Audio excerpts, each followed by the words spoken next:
ಅಮಾವಾಸ್ಯೆ 12 ಗಂಟೆ ಓದ್ಕೊಂಡಂತೀವಿ. ಅಷ್ಟು ಮೇಲೆ ಇದು ಗುಹೆ ಕಾಲಭೈರವನ ಮುಂದೆಯಿಂದ ಇರೋದು.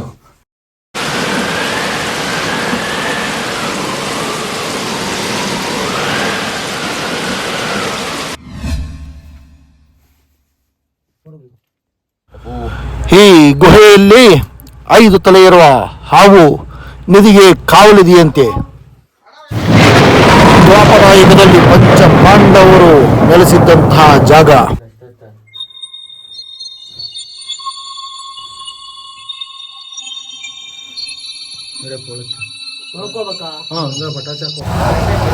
ಗುಹೆಯಲ್ಲಿ ಸಿಕ್ಕಿರುವಂತಹ ಶಿವಲಿಂಗ.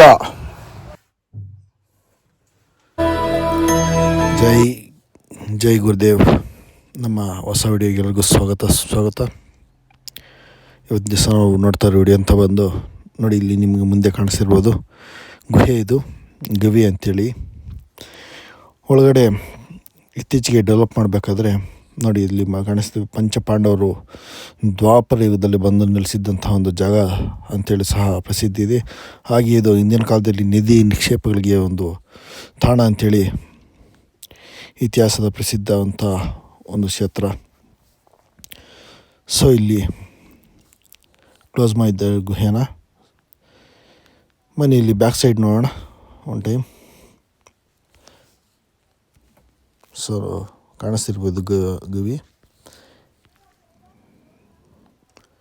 ಸೊ ಈಗ ನಾವು ಬಂದು ಬ್ಯಾಕ್ ಸೈಡ್ ಹೋಗೋಣ ಒಂದು ಸರಿ. ಬ್ಯಾಕ್ ಸೈಡ್ ನೋಡೋದಾದರೆ ಚಿಕ್ಕದಾಗಿತ್ತು ಫಸ್ಟು. ಈಗ ಇತ್ತೀಚೆಗೆ ಡೆವಲಪ್ ಮಾಡಿ ಸೊ ಅದನ್ನು ಸ್ವಲ್ಪ ದೊಡ್ಡದಾಗಿ ಮಾಡಿದ್ದಾರೆ. ಇಲ್ಲಿ ಒಳಗಡೆ ನೋಡೋದಾದರೆ 5 ತಲೆಯ ಸರ್ಪ ನಿಧಿಗೆ ಕಾವಲಿದೆಯಂತೆ. ಹಾಗೂ ನಾಗಬಂಧನ ಅಂಥೇಳಿ ಇತ್ತೀಚೆಗೆ ನಾಗಬಂಧನ ಅಂಥೇಳಿ ಶ್ರೀರಂಗಂ ಹಾಗೂ ಪೂರಿ ಜಗನ್ನಾಥದಲ್ಲಿ ಇತ್ತೀಚೆಗೆ ಕೇಳಿಬರ್ತಿದೆಯೋ ಸೇಮ್ ಅದೇ ಥರ ಇಲ್ಲಿ ನಾಗಬಂಧನ ಇದೆಯಂತೆ. ಅದಕ್ಕಾಗಿ ನಿಧಿಗೆ 5 ತಲೆಯ ಹಾವು ಸ್ವಲ್ಪ ಕಾವಲಿರೋದು ಒಂದು ಪ್ರತ್ಯೇಕವಾದಂಥ ದೃಶ್ಯ. ನೋಡ್ಬೋದು, ಇಲ್ಲಿ ಕಾಣಿಸ್ತಿರ್ಬೋದು ಗುಹೆಯಲ್ಲಿ ಮುಖ್ಯವಾಗಿ ಏನಂತ ಹೇಳಿದ್ರೆ, ಇದನ್ನು ಆಗಿ ಇದು ಮಾಡಬೇಕಾದ್ರೆ ಶಿವಲಿಂಗ ಮತ್ತು ನಾಗದೇವತೆಯ ಒಂದು ವಿಗ್ರಹ ಸಹ ಸಿಕ್ಕಿದೆ. ಸೊ ಇದನ್ನು ನಾವು ಬನ್ನಿ ಅರ್ಚಕರ ಬಾಯಲ್ಲಿ ಕೇಳೋಣ. ಸೊ ನೋಡ್ಬೋದು, ಇಲ್ಲಿ ಪಂಚಪಾಂಡವರ ಒಂದು ವಿಗ್ರಹಗಳನ್ನು ಸಹ ಮಾಡಿ ಇರಿಸಲಾಗಿದೆ. ಸೊ ಇದು ಫ್ರಂಟು ಕ್ಲೋಸ್ ಮಾಡಿದ್ದಾರೆ. ಸೊ ಅದೇ ಬಂದು ಇಲ್ಲಿ ಬ್ಯಾಕ್ ಸೈಡು ನೋಡೋದಾದರೆ ನೋಡಿ, ಸುತ್ತು ಇರೋವಂಥದ್ದು ಚಿಕ್ಕ ಚಿಕ್ಕ ಬೆಟ್ಟಗಳಿದ್ದಾವೆ ಎಲ್ಲ ಸುತ್ತು. ಹಚ್ಚ ಹಸಿರಿನ ಕಾಡಿನ ಮಧ್ಯೆ ಕಾಡಬರುವಂಥ ಒಂದು ಗವಿ ಗಟ್ಟು. ಬನ್ನಿ ಇಲ್ಲಿ ಬ್ಯಾಕ್ ಸೈಡ್ ಹೋಗೋಣ ಒಂದು ಸರಿ. ಸೊ ಬ್ಯಾಕ್ ಸೈಡ್ ಈಗ ಹೋಗ್ತಾ ಇದ್ದೀವಿ. ನೋಡ್ಬೋದು, ಕಾಣಿಸ್ತಾ ಇರ್ಬೋದು ನಿಮಗೆಲ್ಲ ಯಾವ ರೀತಿ ಫಾರೆಸ್ಟ್ ಇದೆ ಅಂಥೇಳಿ. ಬನ್ನಿ ಮೇಲೆ ಹೋಗೋಣ. ನೋಡಿ, ಹಿಂದ್ಗಡೆ ಕಾಣಿಸಿರ್ಬೋದು ಗುಹೆ. ಈ ಗುಹೆಯಲ್ಲಿ ಡೈರೆಕ್ಟಾಗಿ ಇಲ್ಲಿಂದ ಕೈವಾರದ ಬೆಟ್ಟ ಹಾಗೂ ನಂದಿ ಬೆಟ್ಟದ ಕಡೆ ದಾರಿ ಇದೆಯಂತೆ. ಸೊ ಅದನ್ನೇ ಸಂಶೋಧನೆ ಮಾಡೋಕ್ಕಾಗಿ ಇದನ್ನು ಮಾಡಿದ್ದಾರೆ. ಚಿಕ್ಕದಾಗಿಂತಂದ ಗುಹೆಯನ್ನು ಮನುಷ್ಯ ನಡೆಯೋರ ರೀತಿಯಲ್ಲಿ ಒಂದು ಡೆವಲಪ್ ಮಾಡಿದ್ದಾರೆ. ಸೊ ಬನ್ನಿ ಮುಂದೆ ಹೋಗೋಣ. ನೋಡ್ಬೋದು, ಗುಹೆಯಲ್ಲಿ ಅನೇಕ ದ್ವಾರಗಳು ನೋಡ್ಬೋದು. ಇಲ್ಲಿ ಬೇರೆ ಬೇರೆ ರೀತಿಯ ಒಂದು ಬಾಗಿಲು ಕಾಣಿಸ್ತಿರ್ಬೋದು. ಸೊ ಇದರಲ್ಲಿ ಹಿಂದಿನ ಕಾಲದಲ್ಲಿ ಮಳೆ ಬಂದರೆ ಇದರಲ್ಲಿ ಚಿನ್ನದ ನಾಣ್ಯಗಳು ಹಾಗೂ ವಜ್ರಗಳು ಸಿಗ್ತಿದ್ದಂಥ ಒಂದು ಜಾಗ ಇದು. ನೋಡಿ ಯಾವ ರೀತಿ ಇದೆ ನೋಡಿ ಇಲ್ಲಿ ಒಳಗಡೆ. ಸೊ ಮುಂದೆ ಈಗ ಶಿವಲಿಂಗ ಹಾಗೂ ನಾಗದೇವತೆಯ ಒಂದು ವಿಗ್ರಹ ಹಾಗೂ ವಿಘ್ನೇಶ್ವರನ ವಿಗ್ರಹ ಸಹ ಸಿಕ್ಕಿದೆ. ಸೊ ಅದನ್ನು ಸಹ ತೋರಿಸ್ತೀನಿ. ಸೊ ವಿಡಿಯೋ ಸ್ಕಿಪ್ ಮಾಡದೆ ಕಂಟಿನ್ಯೂ ಆಗಿ ನೋಡಿ.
ಇಲ್ಲಿ ಈ ಬೆಟ್ಟದ ಮೇಲೆ ಶಿವಲಿಂಗ ಹಾಗೂ ಸಾಕ್ಷಾತ್ ಪರಮೇಶ್ವರನ ಒಂದು ವಿಗ್ರಹಗಳನ್ನು ನೋಡ್ಬೋದು ಇಲ್ಲಿ ಯಾವ ರೀತಿ ಮಾಡಿಸಿದ್ದಾರೆ ಅಂತೇಳಿ.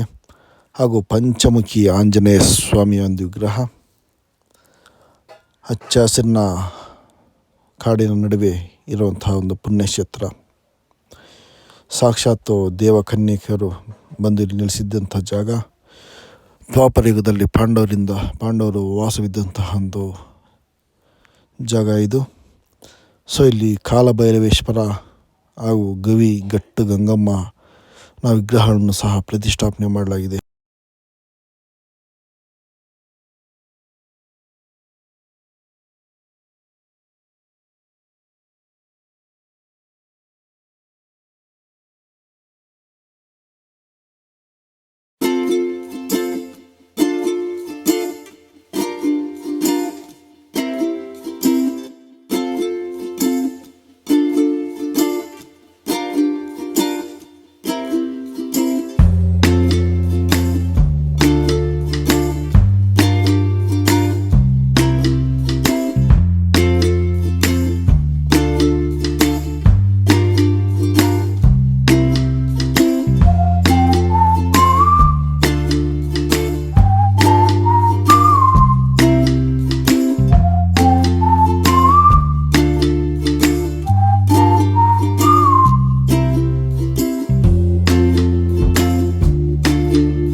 ಅಷ್ಟಮೇಲೆ ಇದು ಗುಹೆ ಕಾಲಭೈರವೇಶ್ವರನ ಮುಂದೆಯಿಂದ ಇರೋದು ತುಂಬ ವಿಶೇಷವಾದ ಪದ್ಧತಿ. ಅಷ್ಟಮ ಸಂದೀಪ ನೀವೇನು ಅಂದ್ಕೊಂಡಿದ್ದು ಒಳ್ಳೇದಾಗತ್ತೆ. ಗುಹೆ ಮಹಾಗಣಪತಿ ವಿಗ್ರಹ ಪರಿಸ್ಥಾಪನೆ ಮಾಡಿದ್ದಾರೆ. ಮುಂದೆ ಕಳ್ಳಿ ಸಿಕ್ಕಿರೋದು ಇಲ್ಲೇ ಸಮಯ ಸಿಕ್ಕಿರೋದಾ? ಹಾಂ, ಸಿಕ್ಕಿರೋದು ಮಹಾಗಣಪತಿನೇ ಕಲ್ಲಿದು. ಅಗಿತಾ ಇರಲ್ಲ ವಿಷ್ಣು ವಿಗ್ರಹ ಸಿಕ್ಕಿದೆ ಇಲ್ಲಿ. ಓಕೆ.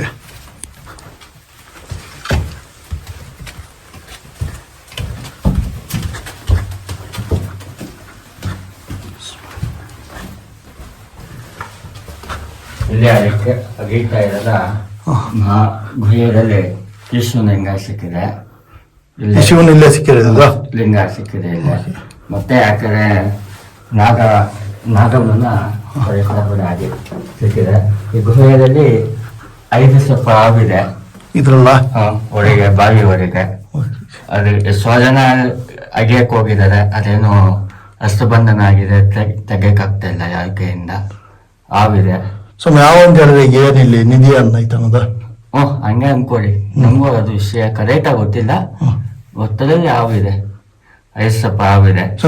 ಇದು ಎಷ್ಟು ವರ್ಷ ಪುರಾತನದ್ದು ಇದು ಗುಹೆ? ಸುಮಾರು ವರ್ಷ, ಒಂದು 100-200 ವರ್ಷ ಹಿಂದೆ ಪುರಾತನ ಗುಹೆ. ಫೆಸ್ಟ್ ಇದಿರೋದು ಗುಹೆನೇ ಇದ್ದಿದ್ದು ಫೆಸ್ಟ್. ಇದು ಇಂಪ್ರೂವ್ ಮಾಡಿದ್ದಾರೆ. ಈಗ ಇತ್ತೀಚೆಗೆ ಇಂಪ್ರೂವ್ ಮಾಡಿದ್ದಾರೆ. ಇತ್ತೀಚೆಗೆ ಇಂಪ್ರೂವ್ ಮಾಡಿದ್ದಾರೆ.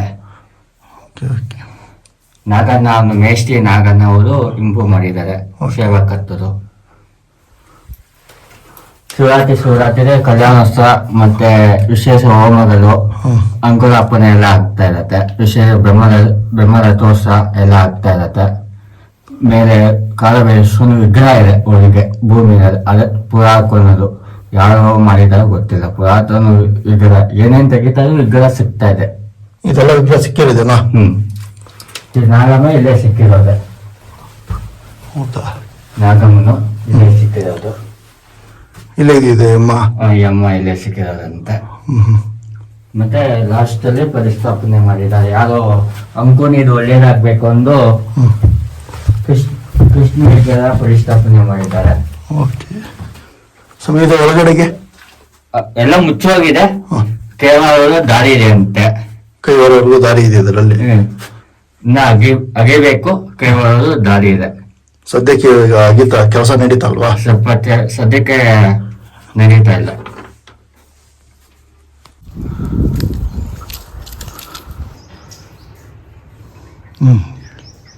ಘಟ್ಟಗಂಗಮ್ಮ ದೇವಸ್ಥಾನ ಅಮಾವಾಸ್ಯೆ ಫುಲ್ಲು ನೀವು ಅನ್ಕೊಂಡಿದ್ದು ಹೂವು ಎಲ್ಲ ನೀವೇನು ಅನ್ಕೊಂಡಿ ಮಕ್ಕಳಾಗಿಲ್ಲ ಅಂದ್ರೂ ಮಕ್ಕಳಾಗತ್ತೆ. ಮದುವೆ ಅನ್ಕೊಂಡಿದ್ದು ಇಷ್ಟು ದಿನದಲ್ಲಿ ಆಗಬೇಕಂದ್ರೆ ಇಷ್ಟು ದಿನದಲ್ಲಿ ನೆವೆ ಮಾಡಿಕೊಡ್ತಾರೆ. ವಿಶೇಷ ಏನಂದರೆ ಅಮಾವಾಸ್ಯೆ 12 ಗಂಟೆ ಹೊಡ್ಕೊಂಡು ಇಲ್ಲಿ ತುಂಬ ಪ್ರತಿಷ್ಠವಾದೆ. ಸುಮಾರು ಜನ ಅಂದ್ಕೊಂಡಿರೋದು ಒಳ್ಳೇದಾಗಿದೆ ಇಲ್ಲಿ. ಸರಿ ಸರಿ. ನೆಕ್ಸ್ಟ್ ಅಲ್ಲಿ ಏನು ದೇವ್ರು ಇರೋದು? ಬನ್ನಿ ನೋಡ್ತೀನಿ. ಇದು ಅಮಾವಾಸ್ಯೆಗೆ ಹೊಡ್ಕೊಳೋದು ಗಂಟೆ? ಇದೇ ಗಂಟೆನೇ? ಇದೇ ಗಂಟೆನೇ. 12 ಗಂಟೆ ರಾತ್ರಿಯಲ್ಲಿ ಹೊಡ್ಕೊಂಡಾಗ್ತದೆ. ಸುಮಾರು ಜನರು ಇದು ಮಾಡಿದ್ದಾರೆ, ನೋಡ್ಕೊಂಡಿದ್ದಾರೆ, ಅದೇ ಹೊಡ್ಕೊಂಡಿದ್ದಾರೆ. ಏನೋ ಒಂದು ಸ್ಟ್ಯಾಂಡರ್ಡ್ ಅಷ್ಟೇ ಅದು. ಅಷ್ಟೇ. ಸುತ್ತಲ ಫೋಟೋ ಮಾಡ್ಕೊಂಡ್ಬಿಡಿ.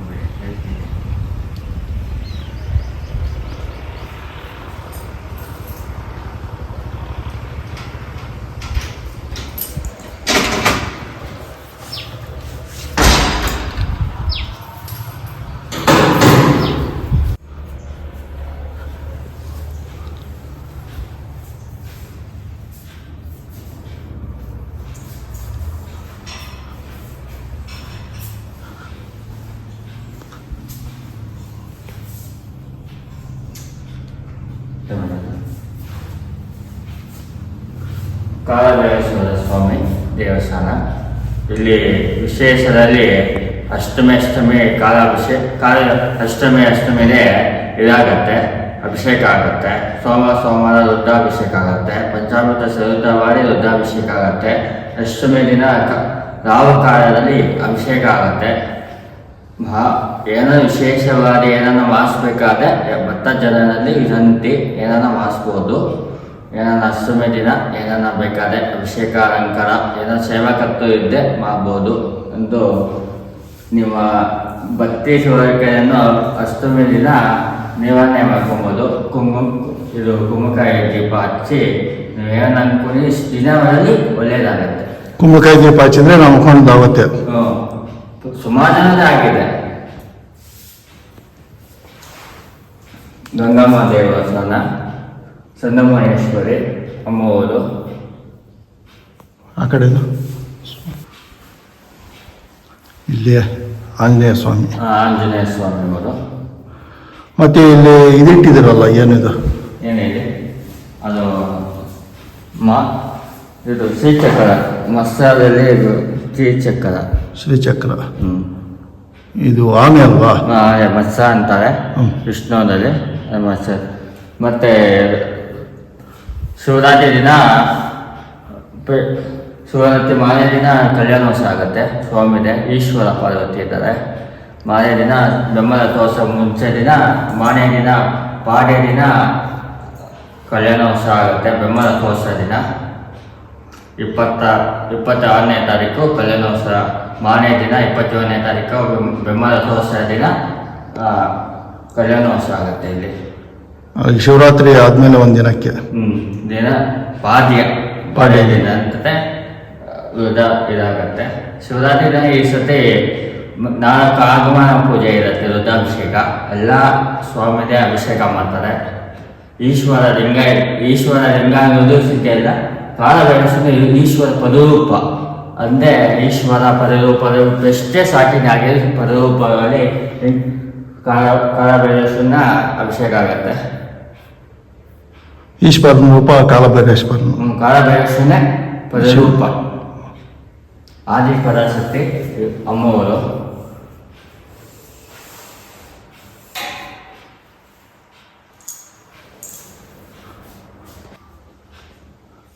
ಸ್ವಾಮಿ, ಇದು ಮಾಡಿಸಿರೋದ ಸಿಕ್ಕಿರೋದು? ಇದು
ಸೊ ಬೆಳಕಿಗೆ ಇಟ್ಟಿಡುವಂಥ ಒಂದು ಜಾಗ ನೋಡಿ ಇದು.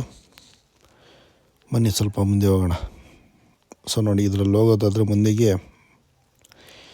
ಮಹಾನಂದಿಗೆ ಸಹ ಇಲ್ಲಿಂದ ಒಂದು ದಾರಿ ಇರುವಂಥ ಒಂದು ದೃಶ್ಯ ಇದು. ಸೊ ಆದರೆ ಇತ್ತೀಚೆಗೆ ಅದನ್ನು